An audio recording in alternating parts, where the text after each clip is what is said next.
Assalamualaikum warahmatullahi wabarakatuh. Waalaikumsalam warahmatullahi wabarakatuh. Yang terhormat dosen pengampu Apoteker Hafizah Tiga Kamarudin, SSI, MSI. Adapun berdirinya saya di sini akan memaparkan materi tentang reseptor penghubung protein G sebagai target aksi obat dan reseptor tirosin kinase sebagai target aksi obat. Adapun pokok pembahasan yang pertama itu aksi obat pada reseptor terhubung dengan protein G, reseptor adrenergik dan reseptor angiotensin. Yang kedua itu aksi obat pada reseptor growth factor dan cytokinin.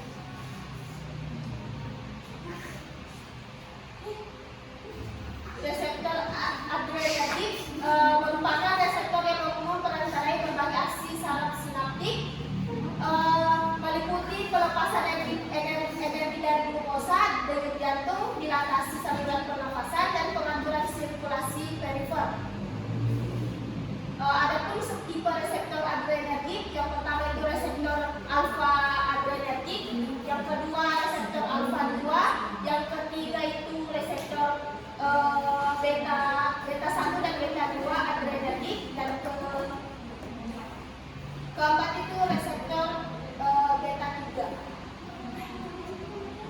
Reseptor alfa adrenergik diketahui memiliki 3 subtipe yaitu CA, CB, dan CID.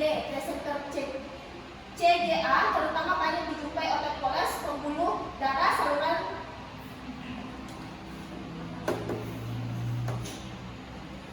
saluran vas deferens dan saluran kemih. Adapun reseptor alfa 2, reseptor alfa 2 berlokasi pada saraf sinaptik maupun pasca sinaptik. Transisinya reseptor alfa 2 adalah melalui ikatan dengan protein GI yang menyebabkan penghambatan adenilat siklase. Adapun reseptor beta 1 yaitu merupakan reseptor adrenergik utama di jantung dan transisinya melalui ikatan dengan protein GS yang mengaktifkan jalur adenilat siklase. Reseptor beta 2 yaitu banyak dijumpai di sepanjang saluran pernafasan, otot polos, bronkus, dan liver. Reseptor beta 3 yaitu merupakan reseptor adrenergik yang terutama banyak dijumpai pada jaringan adiposa atau lemak. Hipotesis adanya reseptor B ini berawal dari adanya fakta bahwa pada jaringan adiposa dijumpai efek aktivasi efek lipolisis dan konsumsi oksigen yang tidak dirata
berbeda. Pada sel-sel yang berbeda, sebaiknya aksi sitokin juga dapat bersifat redundan, yang artinya beberapa sitokin yang berbeda mungkin memiliki fungsi yang sama pada sel yang sama.